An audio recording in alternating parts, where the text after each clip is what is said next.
یہ ہمارا مجمع عقیدہ ہے. تمام نسل انسانی میں بلند ترین تو انبیاء اور رسل ہیں، وہ تو سب سے اونچا ہے.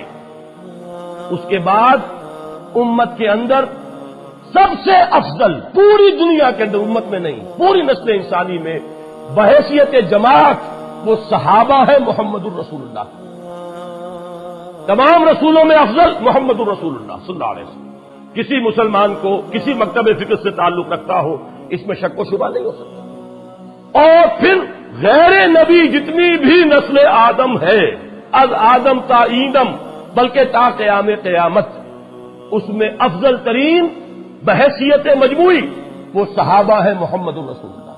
میرے نزدیک تمام صحابہ سے، تمام صلحاء امت سے، تمام اولیاء اللہ سے، تمام ائمہ دین سے، تمام محدثین سے، تمام فقہا سے افضل ترین کون ہے؟ حضرت علی. لہذا زبان کو بہت سوچ سمجھ کر کھولنا چاہیے.